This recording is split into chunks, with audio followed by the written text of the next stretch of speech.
Welcome to History for Sleep. Tonight, we travel to the dense jungles of Central America, where towering pyramids pierce through the forest canopy. Stone monuments stand frozen in time, their plazas overtaken by twisted roots and creeping vines. For hundreds of years these ruins lay hidden, known only to those who lived nearby, custodians of memories carved in stone.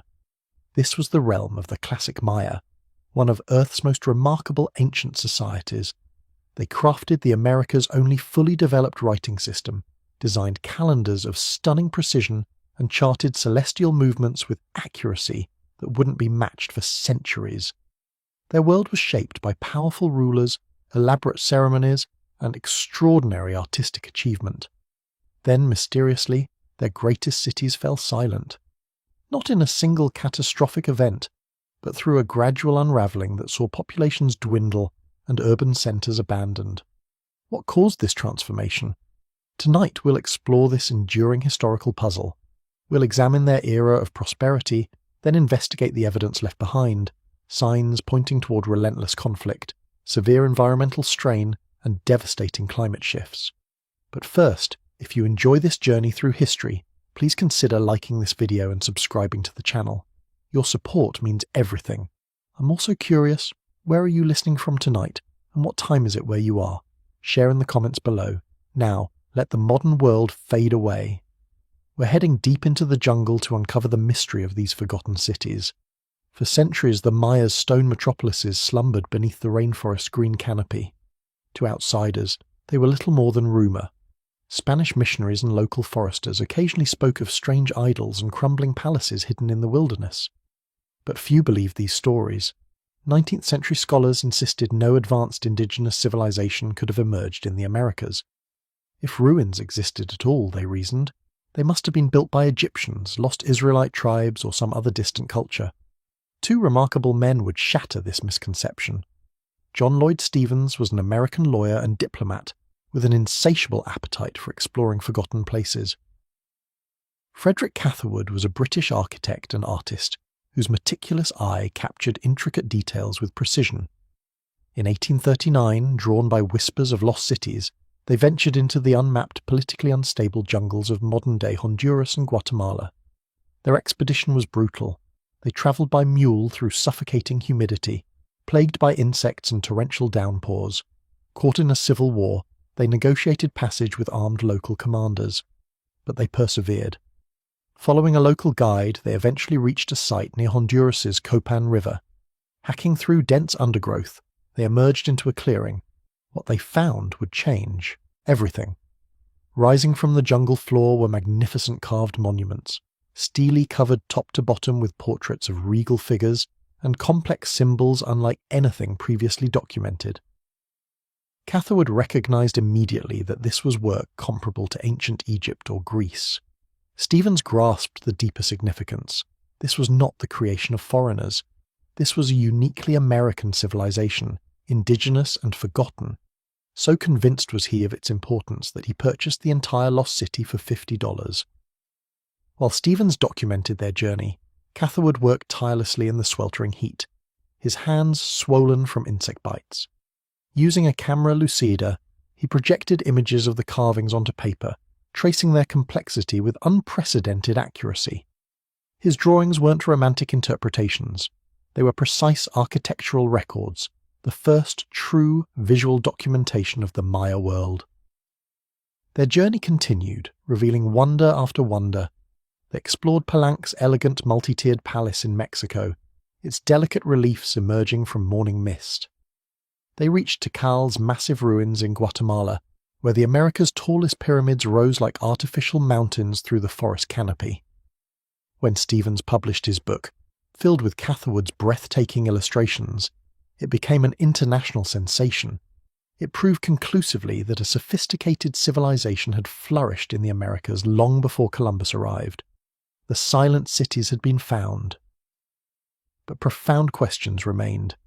Who built these magnificent structures, and why were they abandoned? Stevens and Catherwood's discoveries opened a window into a complex civilization. Archaeological research revealed a society that dominated ancient America's intellectual and artistic landscape, for over 6 centuries from roughly 250 to 900 AD. This was the classic Maya. Understanding the Maya requires recognizing they weren't a unified empire under one capital. Their world was a dynamic network of independent city-states, each controlling territory and competing for influence. Great cities like Tikal, Palenque, Copan, and the powerful Calakmul, the Serpent Kingdom, were rivals. Their history, now readable from stone monuments, reveals constantly shifting alliances, strategic marriages, and ritualized warfare. The foundation of Maya civilization was a single crop, maize or corn. The Maya were the people of corn. It wasn't merely food, it was central to their religion and identity. Their entire existence revolved around this vital crop, a challenging partnership given the thin soil and unpredictable rainfall of their tropical environment. They developed ingenious farming techniques, slash-and-burn agriculture in jungle plots, elaborate hillside terraces, and raised irrigated fields and swamps. Planting, growth, and harvest weren't just tasks, they were sacred drama. At this drama's heart stood the Kuhulajau, or Holy Lord. The Maya king wasn't simply a political leader or military commander, he was a divine shaman, the primary bridge between the mortal realm and the supernatural world of gods and royal ancestors. His essential duty wasn't governance, but performing sacred rituals that maintained cosmic order, ensured the sun's daily return, and, most critically, brought seasonal rains to nourish the maize. To fulfill this sacred role, the king's most powerful offering was his own blood. In profoundly significant ceremonies, the Ajor performed bloodletting rituals. Using razor-sharp obsidian blades, stingray spines, or sharpened bone, he would pierce his tongue, earlobes, or other body parts, letting blood fall onto paper strips in a bowl. This paper was then burned, and in the rising smoke a portal would open, a vision serpent through which the king communicated with gods and ancestors, petitioning them for his people's survival. This was the cosmic contract at Maya civilization's core. The people sustained the king with tribute from their fields, the king sustained the gods with his sacred blood. As long as this bargain held, the universe remained balanced, cities flourished, and maize grew. It was powerful and deeply ingrained, but rested on a fragile, dangerous promise, that the king's devotion could control the sky itself. For decades after their rediscovery, the Maya cities kept their deepest secrets. The intricate carvings covering monuments and temples remained a profound puzzle. Scholars viewed them not as language but as mysterious symbolic decorations. The Maya's true story seemed lost forever. They were wrong. Hidden within those beautiful, complex carvings was the America's only indigenous writing system, a voice that, once understood, would allow the silent cities to tell their own history. Unlike simple alphabets, Maya script was a sophisticated logosyllabic system. Some glyphs represented complete words, while others represented phonetic syllables. Scribes could write the same word multiple ways, either with a single pictorial glyph or spelling it syllable by syllable. These glyphs were artfully arranged in square blocks, written in paired columns read left to right, top to bottom in a zigzag pattern. This complexity made the script seem impenetrable for centuries. Central to their writing and worldview was their advanced mathematics. The Maya developed a vigesimal, base 20 number system of elegant simplicity. A dot represented 1, a horizontal bar represented 5, and a stylized shell symbol represented 0. The independent invention of 0 was a monumental intellectual achievement that many civilizations, including Rome, never made. For the Maya, it was essential, enabling calculations reaching into millions and tracking vast time cycles with perfect precision. Time was a sacred obsession for the Maya. They used multiple complex interlocking calendar systems governing every life aspect. The Tzolk'in was a 260-day sacred calendar for divination and religious ceremony. Running parallel was the Hab, a 365-day solar calendar governing agricultural seasons. These calendars worked together like intricate gears, creating a larger 52-year cycle. To track history across even vaster spans, they created the long count, a linear, stunningly accurate count of days since a mythical creation date in 3114 BC. This long count, carved on stone monuments, allows archaeologists today to date kings' reigns and city histories with unparalleled ancient world accuracy. This mastery of mathematics and timekeeping was driven by patient cosmic observation. Maya priest astronomers tracked the sun, moon, and planets with incredible accuracy from observatories atop pyramids. They predicted solar and lunar eclipses, events they viewed as powerful, often dangerous omens. They were particularly obsessed with Venus's cycles, which they associated with warfare and sacred ritual. The glyphs, mathematics, calendars, and astronomy were all part of a unified quest to understand the universe's divine order. The Maya saw the cosmos not as chaotic, but as a vast, intricate, predictable machine governed by repeating time cycles. Their intellectual mission was deciphering this machine's workings and aligning society with its sacred rhythms through precise rituals and meticulous record-keeping.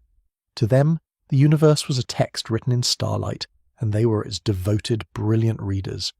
Around 750 AD, the classic Maya world must have seemed eternal. The southern lowlands' great city-states were thriving. Tikal, with its towering temple pyramids, was a bustling metropolis. Calakmul's kings, the mighty serpent kingdom, controlled a vast vassal network. At Copan, artisans carved some of ancient America's most complex, beautiful monuments. Population was at its peak, traditions were strong, and the sacred calendar's intricate gears seemed to promise a predictable, divinely ordered future. But this was the peak before a long, mysterious fall. The first sign something was profoundly wrong is written in stone, or rather, in writing's sudden absence. For centuries, Maya kings obsessively chronicled their reigns, dedicating magnificent carved stone stelae to mark important dates and victories. Thanks to their precise long-count calendar, we can track this history with incredible accuracy. And this very accuracy reveals the unravelling as it happened. Starting in the late 8th century, cities began falling silent one by one. Palank's last dated monument is from 799 AD. Copan's is 822 AD. The mighty Tikal's last great monument dates to 869 AD. After these dates, the tradition defining their civilization for centuries simply stops. Kings no longer commission these public declarations of power. This sudden silence in the archaeological record is stark, chilling testimony to a system in crisis. The divine king's public voice was being extinguished. Further evidence emerged in the city's very hearts. Archaeologists uncovered massive construction projects, new temples, palace expansions, grand ceremonial causeways left mysteriously unfinished. It's a ghostly sight. Vast plazas only half paved, intricately carved blocks abandoned in quarries or along roadways, as if stonemasons and labourers simply put down their tools one day and walked away. Maya civilization's engine was grinding to a halt. In these final, desperate years, the city's character changed. At some sites, we see evidence of hastily built, crude fortifications around central palaces and temples, a stark contrast to the classic period's open, confident design. This was a world suddenly living in fear. Simultaneously, elite goods, from painted pottery to carved jade, show marked decline in quality. The sophisticated trade networks supplying luxury items were clearly breaking down, and master craftsman ranks were thinning. It's crucial to understand this wasn't a single, monolithic event affecting all Maya equally. The collapse centred on the southern lowlands' great ancient cities, the traditional heartland. While Tikal and Calakmul were dying, northern Yucatan peninsula cities like Chichen Itza were actually entering a new growth period, a final brilliant flowering of Maya culture. But in the south, the evidence is undeniable. Over roughly 150 years, great ancient cities that had stood for centuries emptied out. A civilization thriving for over 600 years simply unravelled, its people vanishing from magnificent homes. The silence of abandoned temples and final carved dates posed the great question haunting historians and archaeologists for over a century. What happened here? Why did they leave? As archaeologists deciphered Maya script and pieced together the southern city's history, a dramatic, violent picture emerged. Warfare had always been integral to their civilization, but it had a unique character. Classic Maya warfare was largely ritualized and limited. The goal typically wasn't conquering vast territories or annihilating populations, but capturing rival kings and high-ranking nobles. These elite captives would be taken to the victor's city, publicly humiliated, tortured, and ultimately sacrificed in grand religious ceremonies to appease gods and demonstrate the victorious king's power. But in the classic period's final century, during the unravelling, evidence shows this warfare's nature changed. Art carved on monuments and painted on palace walls becomes grimmer, more chaotic.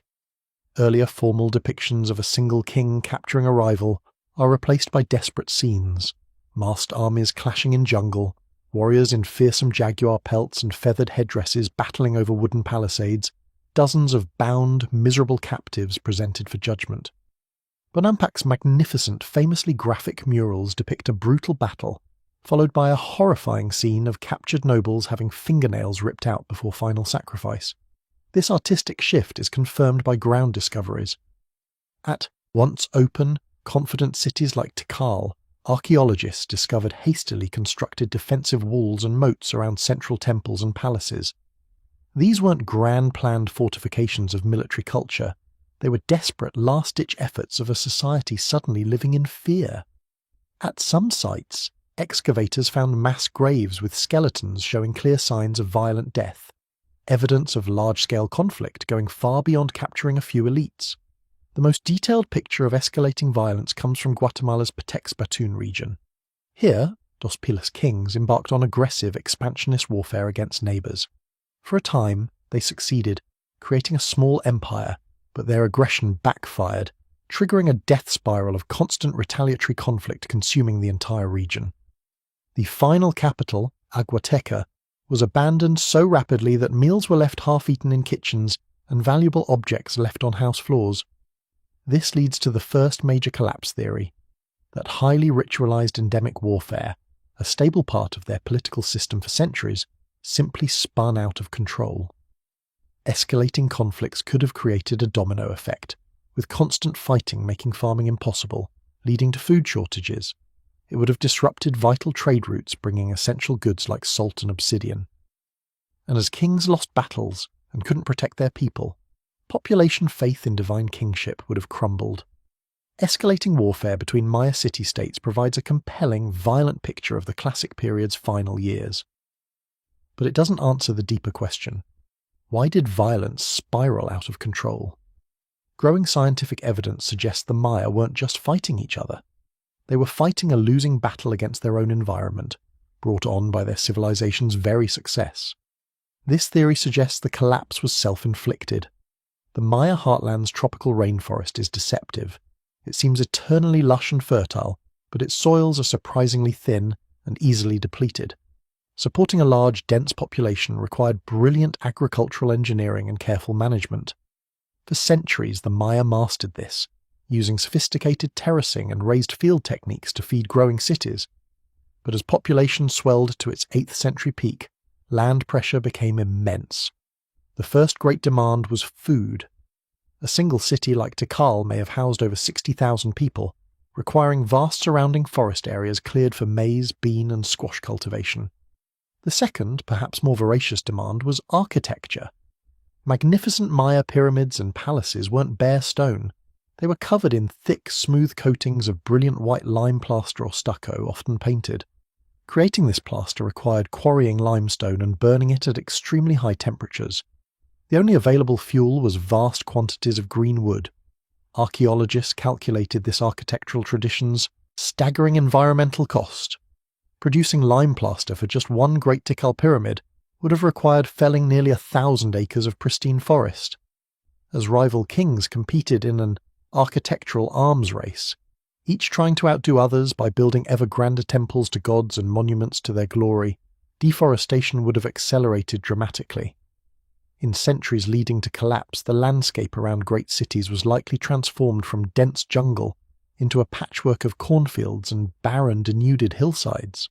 This widespread deforestation would have triggered devastating cascading consequences. Without trees' complex root systems anchoring thin topsoil, intense seasonal rains would wash it into rivers and swamps, destroying farmland fertility. Widespread deforestation can also affect local climate, reducing moisture the land retains and releases into the atmosphere, potentially making crucial dry seasons even longer and more severe. And of course, forest loss meant losing vital resources the Maya depended on daily: game animals for hunting, wood for building homes and cooking, and a vast pharmacy of medicinal plants. Evidence for this environmental degradation is written in mud at the region's lake bottoms. Scientists drilling deep into lake beds can analyze ancient pollen trapped in sediment layers. In layers corresponding to the late Classic period, they see dramatic drops in tree pollen and massive spikes in weed pollen, a clear signature of widespread deforestation. Simultaneously, sediment layers themselves become thick with eroded soil washed from surrounding hills. The very things that were hallmarks of classic Maya success, their large, dense populations and their monumental, dazzling white cities, appear to have been seeds of their downfall. By pushing their fragile tropical environment beyond its breaking point, they created a civilization living on a knife's edge with no margin for error. They had, in essence, inflicted a grievous wound upon their own world, leaving it fragile and exposed to the final fatal blows to come. The story of endemic warfare and self-inflicted environmental damage reveals a classic Maya civilization, becoming dangerously unstable, its foundations stressed to the breaking point. But to find what was likely the final decisive blow shattering their world, we must look to the sky. The Maya were a civilization built on a covenant with rain. Their entire agricultural system depended on predictable seasonal downpours, filling massive man-made reservoirs and nourishing maize fields.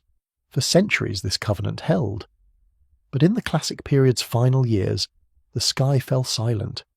For a long time, catastrophic drought was just one theory among many with little direct proof. But in recent decades, a new generation of scientists acting as historical detectives found a way to read the distant past's climate. They discovered natural archives that meticulously recorded rainfall for every single year, over thousands of years. They drilled deep into Yucatan Peninsula lake beds, extracting long sediment cores. In mud layers, they could measure gypsum concentration, a mineral precipitating from water in greater amounts during dry years, leaving a clear chemical signature of drought. An even more precise record is kept in the region's vast underground caves. Here, over millennia, water dripping from ceilings formed colossal stalagmites. Like tree rings, these stone formations grow in microscopic layers. By analysing oxygen isotopes trapped within each layer, paleoclimatologists can reconstruct ancient weather patterns with astonishing, almost monthly accuracy. When these two independent records, from lake beds and caves, were cross-referenced, they told the same unambiguous story. Scientific data shows the classic Maya's greatest growth period, roughly 300 to 600 AD, corresponded to unusually high and reliable rainfall. This benevolent climate allowed population to boom and great cities to flourish. But then, beginning around 750 AD, just as southern cities began unravelling, the climate shifted dramatically. The region plunged into a prolonged century-long severe drought period, punctuated by multi-decade mega-droughts unlike anything the civilization had endured. The impact would have been apocalyptic. Great, carefully constructed reservoirs, the pride of cities like Tikal, would have slowly evaporated, shrinking into vast plains of cracked dry mud. The maize crop, foundation of their entire society, would have failed season after season, leading to catastrophic famine and widespread malnutrition. The jungle itself, seemingly eternally lush, would have begun withering, its water table dropping until even sacred sinkhole wells, the cenotes, ran dry. Great cities with tens of thousands of inhabitants would have become death traps of starvation and thirst. This powerful scientific evidence provides the most compelling driver for collapse. While escalating warfare and deforestation had already weakened the Maya and reduced their crisis coping ability, this catastrophic century-long climate change likely delivered the final inescapable blows. The divine kings, the Ajor, whose power rested entirely on their claim to bring rain through sacred bloodletting rituals, would have performed ever more desperate ceremonies. But the sky remained silent. As rains failed, so too would people's faith in the very system governing their lives for centuries, triggering the total societal collapse we see in the silent abandoned cities. The classic Maya collapse mystery isn't a case with one simple answer. There was no single smoking gun bringing down this magnificent civilization. Instead, modern science and archaeology revealed a much more complex, tragic story. A perfect storm where interconnected crises fed into one another, creating a devastating cascade of failure from which the southern Maya could not recover. The disaster's foundation had been laid over centuries. As we've seen, classic Maya success Rising populations and competitive temple building led to widespread deforestation and fragile soil erosion. They pushed their environment to its absolute limit, creating a brilliant but brittle civilization with no margin for error. They were a people living on an environmental knife's edge.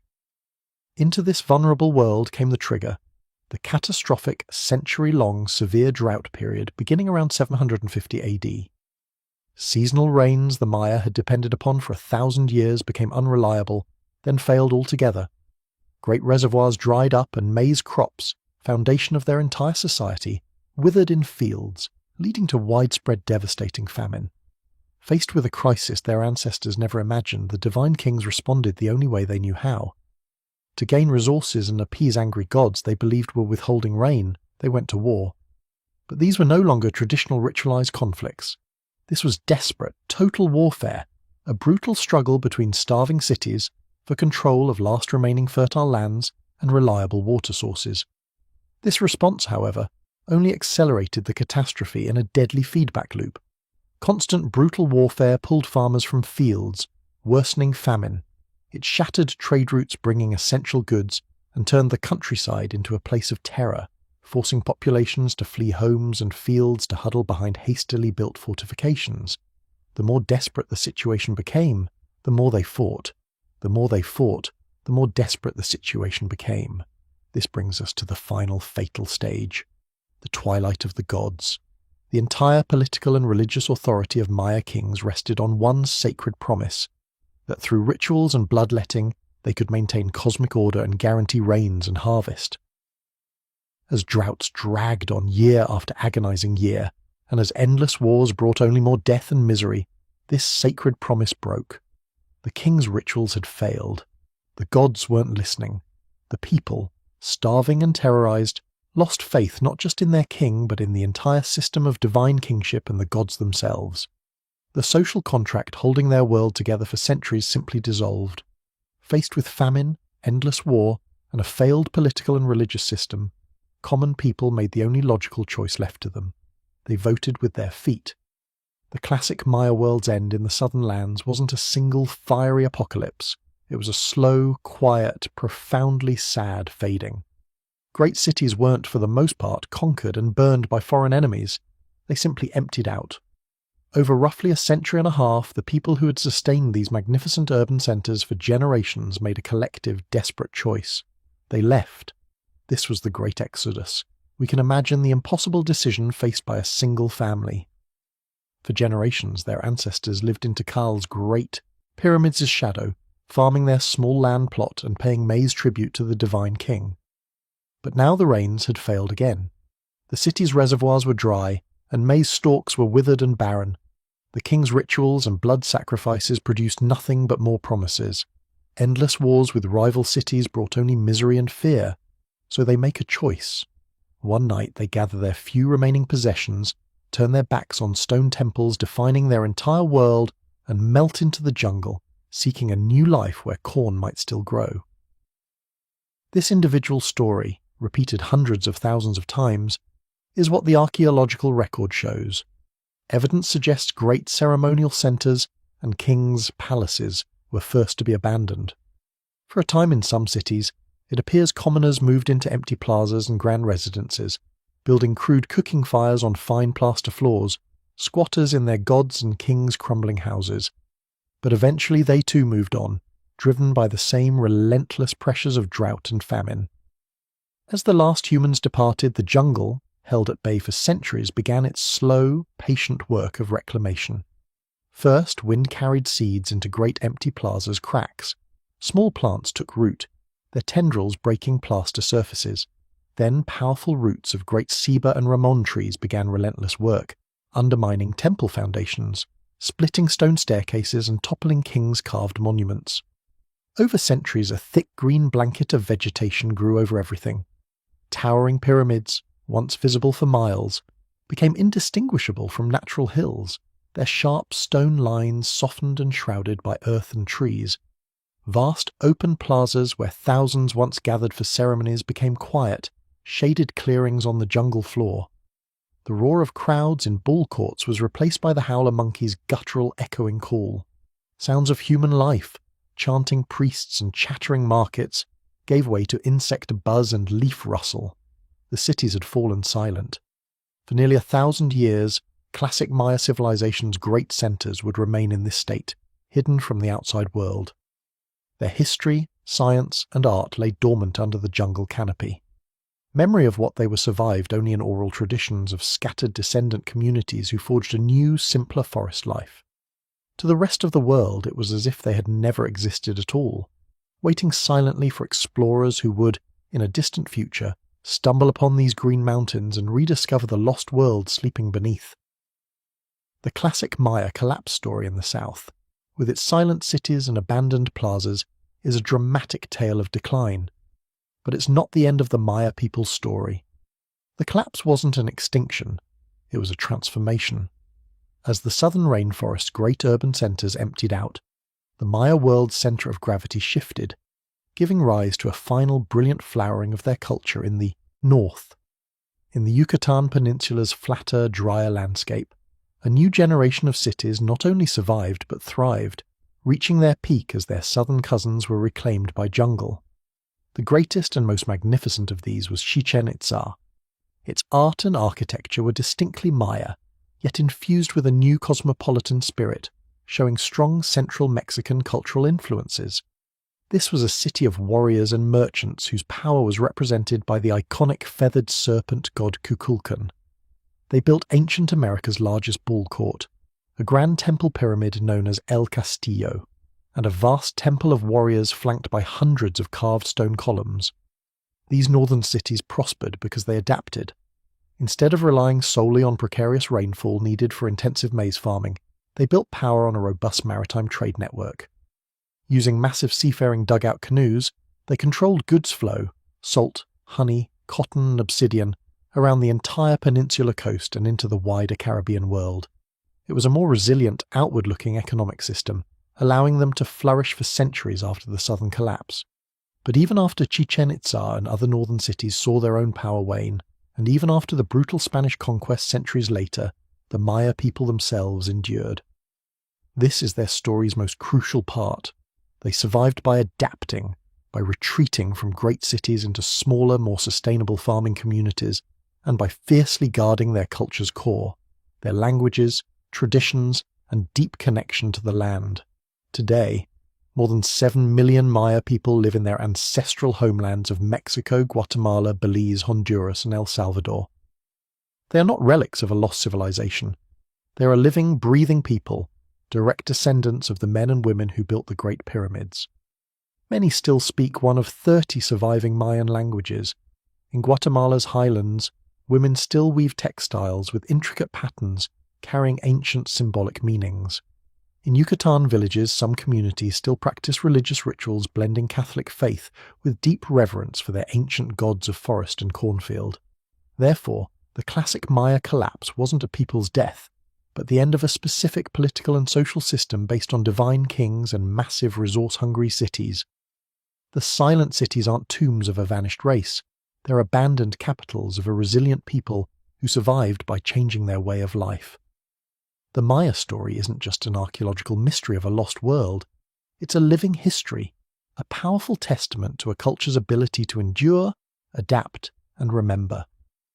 For nearly a century after Stevens and Catherwood's discoveries, the intricate glyphs covering Maya monuments remained a profound, frustrating mystery.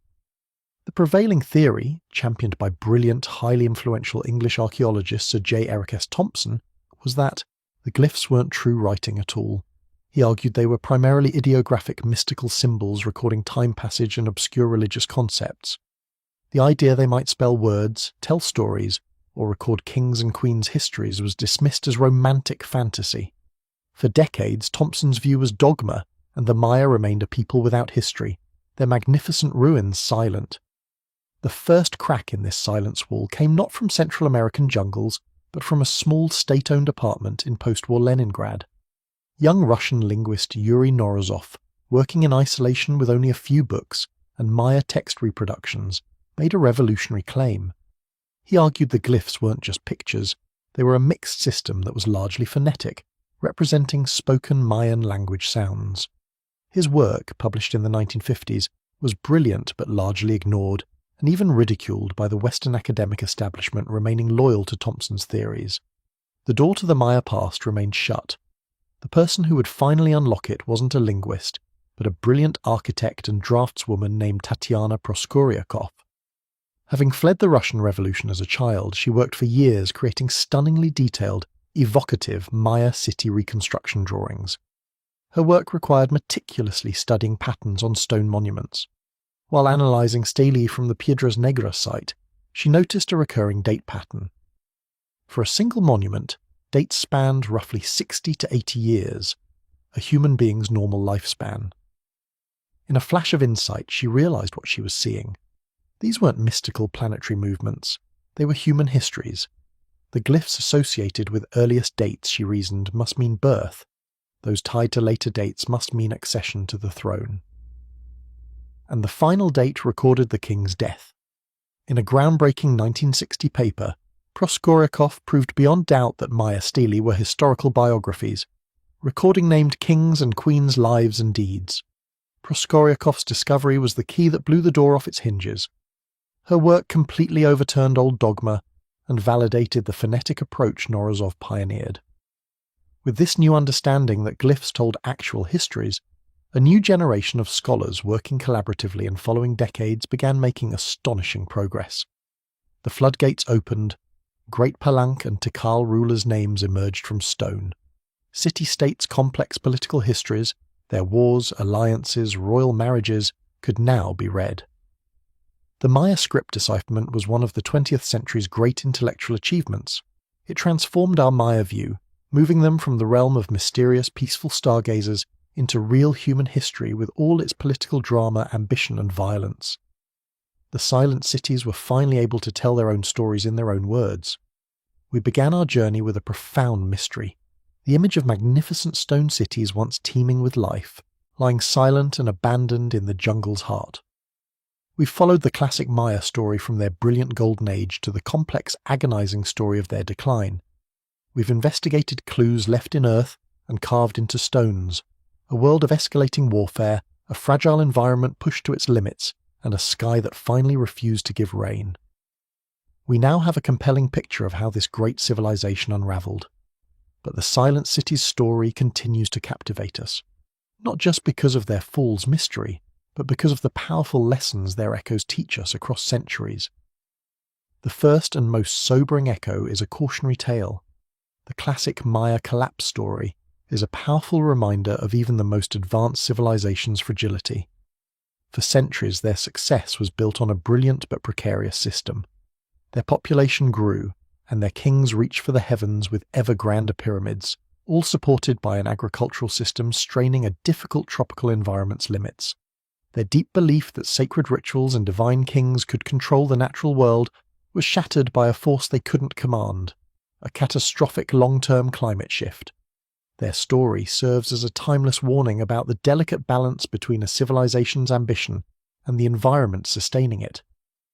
But the other echo is one of incredible human resilience. The great southern city's collapse wasn't the Maya people's end. It was the end of a particular way of life.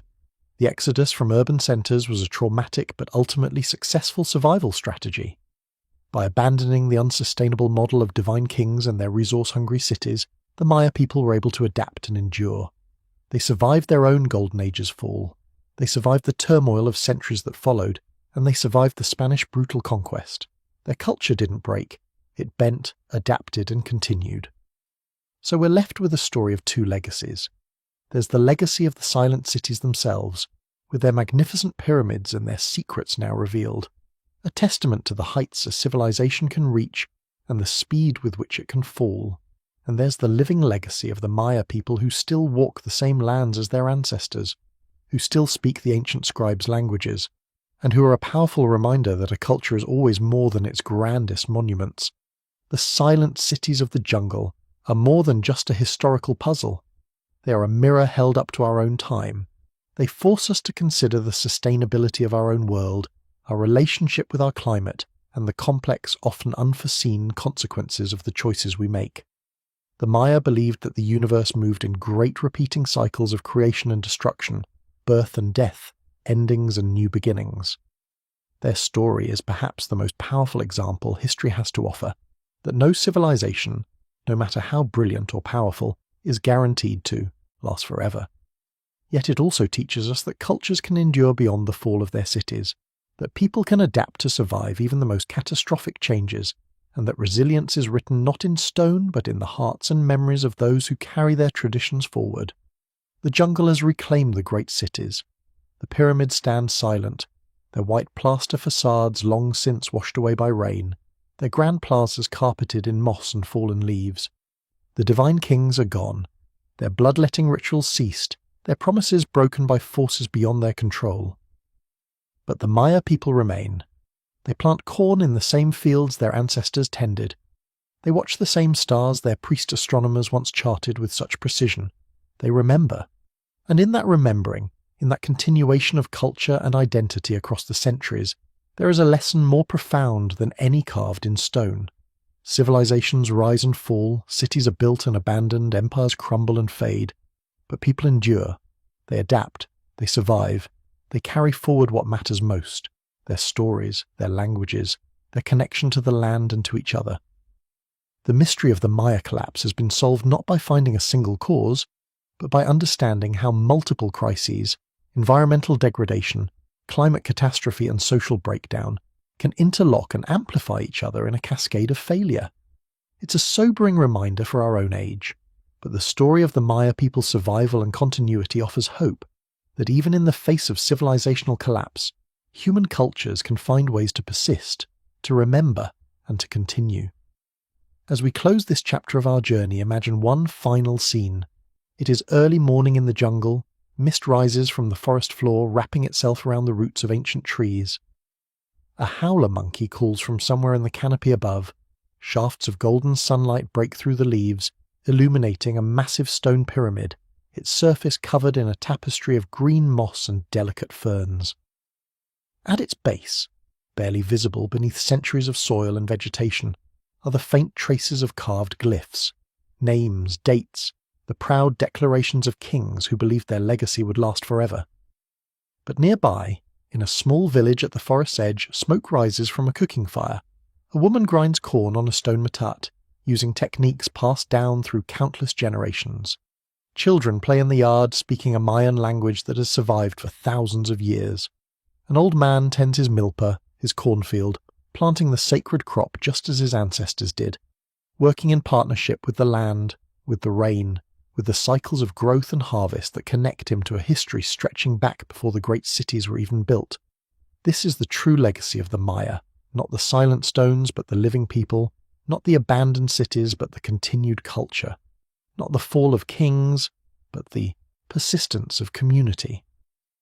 The great cities sleep beneath the jungle, monuments to ambition and to hubris, to brilliance and to fragility.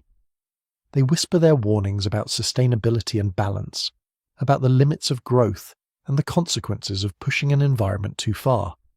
But they also testify to human creativity, to the heights of intellectual and artistic achievement that a culture can reach when it turns its collective mind to understanding the cosmos and its place within it. The Maya built cities that touched the sky. They created a writing system that allowed them to speak across centuries. They developed mathematics that could calculate the movements of planets and predict eclipses with stunning accuracy. They made art of breathtaking beauty and performed rituals of profound spiritual significance. For more than 600 years, they sustained one of the world's great civilizations in one of the most challenging environments on Earth. And when that civilization could no longer be sustained, when the rains failed and the cities emptied, the Maya people did what humans have always done in times of crisis.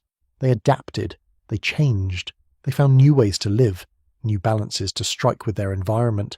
They carried forward what was essential and let go of what was not. They survived. This resilience, this adaptability, this determination to persist even in the face of catastrophe. This is the final lesson of the silent cities. Civilizations may fall, but cultures endure. Cities may be abandoned, but people carry on. The stones may crumble, but the stories survive, passed down in languages still spoken, in traditions still practiced, in corn still planted and harvested according to the ancient rhythms. the mystery of the Maya collapse is solved. But the story of the Maya people continues, written not in the stone monuments of the past, but in the living present of their descendants, who honour their ancestors not by dwelling in ruins, but by continuing to live, to create, to remember, and to thrive. Thank you for joining me tonight on this journey deep into the past, into the heart of the jungle, into the mystery of the silent cities. I hope this story has brought you a sense of wonder at what humans can achieve, a sobering awareness of the fragility of even our greatest accomplishments, and an appreciation for the resilience and continuity of culture across time. As you drift towards sleep, let your mind wander through those green-shrouded ruins. Picture the play of light and shadow on ancient stones. Hear the whisper of wind through empty plazas where thousands once gathered. Feel the weight of centuries in the silence of abandoned temples, and know that somewhere nearby, in the living world beyond the ruins, the Maya people continue their ancient partnership with the land, carrying forward a heritage that predates the pyramids and will endure long after the last stone has fallen. Sleep well. Dream of lost cities and living, cultures, of endings and continuations, of the eternal cycle of creation and destruction that the Maya understood so well. And when you wake, carry with you the lessons of their story, to respect the limits of the environment that sustains us, to value resilience over grandeur, and to remember that the true measure of a civilization is not in the monuments it builds, but in the people and culture that endure beyond them. Good night, and may your rest be peaceful.